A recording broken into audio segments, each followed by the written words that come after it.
2025년 4월 8일 화요일 허민의 뉴스쇼. 이번에 나눌 주제는 괴멸 위기에 몰린 보수. 6.3 대선 이제 2달도 안 남았죠. 6.3 대선에서 신락 같은 희망을 가질 수 있을지 어떨지 여러분과 함께 나눠보고자 합니다. 시작하기 전에 구독, 좋아요, 알림 설정 부탁을 드리겠습니다. 네, 민주당의 다음 수순은 뭐 당연하죠. 대권 쟁취죠. 네, 윤석열 탄핵. 그리고 국민의힘을 무력화시키고 그다음에 보수를 괴멸 수준으로 끌고 와서 이 보수를 대청소하는 이런 수순으로 지금 가져가고 있다고 봅니다. 이거는 꼭 뭐 한덕수다, 최상목이다 이런 사람을 꼭 집어서 뭐 탄핵 소추하는 뭐 이런 걸 넘어가지고 정치적인 아주 고강도의 정치적 N차 탄핵을 지금 하고 있는 거다. 보수 전체에 대한 탄핵을 하고 있는 거다. 전 그렇게 생각을 합니다. 굉장히 무서운 일이죠. 사실은 문재인 정권 때 5년 내내 적폐몰이 국민을 촛불과 적폐로 나누어서 갈라치기 하면서 적폐몰이를 했는데 그때 문재인 전 대통령이 그때 했던 표현 중에 보수 대청소라는 표현이 있었습니다. 실제로. 예. 그 대한민국이 묻는다라고 하는 그 문답집에서 문재인 그 당시 후보가 직접 그 얘기를 하기도 했고요. 이제는 보수 대청소를 통해서 세력 교체, 시대 교체, 주류 교체를 해야 된다. 이런 얘기를 했던 일이 있는데 저는 이미 그런 말들이 민주당 내부에서 터져나오고 있다. 어떤 말들이 터져나오는가 한번 같이 보시겠습니다. 네, 이재명 대표 지금은 개헌이 아니라 내란 종식이 먼저다. 이미 내란을 규정사실로 하고 있는 거죠. 네, 박찬대 민주당 원내대표 내란 동조 의원들을 모두 징계해야 된다. 네, 며칠 전 민주당 의원총회에서 한 말입니다. 또 정청래 법사위원장이죠. 국회 법사위원장, 민주당의 중진 의원입니다. 내란 정당이 대선에 참여할 자격이 있나? 해산해야 되지 않나? 네, 이런 식으로 이거 뭐냐? 윤석열 탄핵에 그치지 않고 국민의힘을 무력화시키고 보수를 괴멸해서 보수를 대청소시키겠다. 네. 그래서 보수에 대한 N차 탄핵에 끊임없는 탄핵에 돌입한다. 이걸 선언한 거나 마찬가지다. 굉장히 엄중한 상황이다. 저는 그렇게 여기고 있습니다. 민주당이 대선에 이겨서 입법권을 이미 가지고 있는 상태에서 그렇죠? 국회 절대 다수 의석 192석이라는 야권 전체 192석의 그 의석수 그걸로 별의별 것을 다 했잖아요. 29건의 줄탄핵을 했고 법안을 마음대로 그냥 막 통과시켰고 그런데 이제 6.3 대선에서 행정 권력까지 정치 권력 이 대권까지 거머쥐게 되면 입법과 행정을 다 가져서 사실상의 독재 체제가 완성될 수 있다. 그럼 사실상의 독주 체제를 구축하는 거다. 근데 저는 그렇게 보는데요. 제가 지난 시간에도 말씀을 드렸지만 히틀러 1933년 1월에 히틀러가 수상 총리직에 오릅니다. 그리고 2월 달에 국회 방화 사건이라고 하는 것이 일어나서 요거를 핑계 삼아 요걸 구실 삼아 4월 달에 전격적으로 수권법을 발의해서 수권법을 통과를 시킵니다. 수권법이 뭐죠? 입법부의 입법 기능을 행정부로 옮겨오는 거예요. 상권분립이 무너지는 거죠. 입법부의 입법 기능을 행정부로 가져오는 거야. 예, 그게 가장 중요한 내용이고 두 번째로 이 수권법은 헌법에 앞선다라고 되어 있어요. 등등 포함해서 5개 항의 조문으로 이루어져 있는데 어마어마한 법안이죠. 예, 이걸 통해서 1933년 7월에 모든 정당을 해산시킵니다. 나치당 이외의 모든 정당 해산법이라고 하는 거를 발의해가지고 그걸 5분 안에 통과시킵니다. 네, 이게 독재가 되려면 이렇게 됩니다. 네. 그런데 이 전 과정이 6개월 만에 일어난 거예요. 독일 총리로 올라선 지 6개월 만에 되고, 그리고 그 다음 해에 위에 있던 독일 대통령이 사망하고 나니까 대통령의 권한까지 이 총리가 아닌 히틀러에게 부여하는 대통령, 총리가 아니고 그냥 히틀러에게 부여하는 법안을 통과시켜서 히틀러가 총리 플러스 대통령의 권한에서 총통이라는 직위에 오르게 되죠. 예. 이 모든 결과가 합법의 틀 안에서 법의 이름으로 자행이 된 겁니다.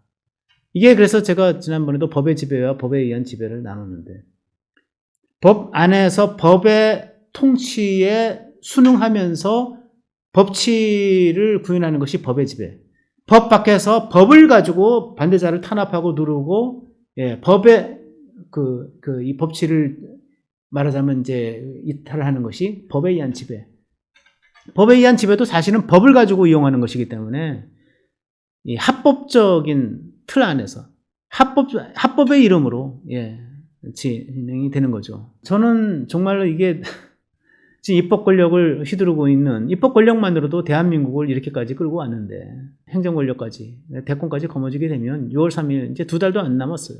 그 뒤에 이게 나라가 어떻게 될 것인지 저는 굉장히 걱정이 되고요. 어떻게 보면은 좀 대한민국 앞에 뭐 보수의 앞길은 물론이고 대한민국 앞에 지옥도가 펼쳐질 수도 있겠다. 그런 생각까지 듭니다. 국민의힘 이 전철을 밟고 있는 듯한 그런 불행한 모습을 보이고 있죠. 8년 전에 어땠습니까? 문재인 정권을 창출하는데 사실은 그 홍준표 후보, 유승민 후보 다 들러리 역할만 했죠. 네, 그 당시에 박근혜 탄핵 이후에 그 2017년도 이제 5월에 대선이 치러지고 대선에서 패하고요. 문재인 정권이 탄생을 하고 그다음에 그 다음 해 2018년에 지방선거, 전국 단위의 지방선거 치러서 참패를 하죠. 보수 진영이. 그리고 2020년 21대 총선에서 또다시 참패를 당합니다. 보수가. 전국 단위의 주요 선거에서 3연패, 3연 참패를 당합니다. 줄 참패를 당해요. 줄 탄핵이 아니라 줄 참패를 당하는데 이러면서 보수가 패족화되고 정말 이게 폐허가 되는 그리고 보수끼리는 내전이 붙었죠. 유승민이 딴 당 차려고 나가가지고 거기서 막 본당이랑 싸우고 그 결과는 제로그라운드 폐허가 됐죠. 저는 이런 8년 전에 박근혜 탄핵의 전철을 밟는 거 아닌가 지금 굉장히 우려가 되고 정신 차리지 않으면 보수 앞길엔 정말 뭐가 펼쳐질지 정말 걱정이 된다. 이런 말씀을 다시 한번 드리고요. 8년 전에 구도 제가 한두 번 말씀을 드렸던 것 같은데 다시 한번 좀 곱씹어볼까요? 대선에서 문재인 후보가 41%, 안철수가 21%죠. 심상정이 6% 해가지고 요거를 더하면 68%, 69%좀 됩니다. 그러니까 이게 진보와 중도가 합해진 퍼센트죠. 안철수는 뭐 극중주의, 중도였으니까요. 실제로는 뭐 이게 민주당에서 떨어져 나갔기 때문에 이게 민주당의 진보 분파라고 봐야 됩니다. 어쨌든 중도를 포함해서 68, 9%가 되는. 그리고 보수 쪽은 어떻습니까? 홍준표가 23%, 유승민이 7%, 6.8%니까 뭐 7%에 해당된다고 보고, 그래서 이게 결국 이제 30% 이상. 그래서 이게 보수가 30%, 31% 이렇게 되는데, 결국 7대3 구도였던 거거든요. 네. 근데 이번 6.3 대선에서는 어떻게 될까?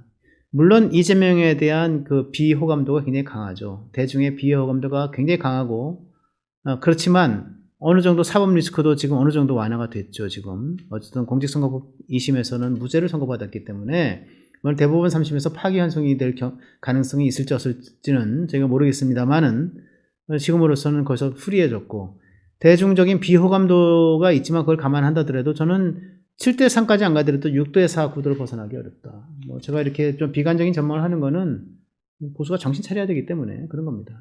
그럼 무엇을 할 것인가? 어떻게 해야 될 것인가? 가장 중요한 건 깃발이죠. 선거에서 이기기 위해서는 말이죠. 깃발, 그다음에 정책, 뭐 바람, 뭐 인물 이런 정도의 인물이 깃발입니다. 누구를 세울 것인가? 어떤 사람을 대선주자로 세워야 또 깃발을 세워야 그거를 통해서 사람들이 감동받고 따라오고 비전을 보고 이렇게 할 수 있을 것인가 하는 깃발인데 이 깃발은 보수의 철학과 가치를 잘 세워서 이거를 국민 앞에 선명하게 제시를 하고 그다음에 그것을 실현할 세력과 정책을 구축하고 세력화가 굉장히 중요하죠.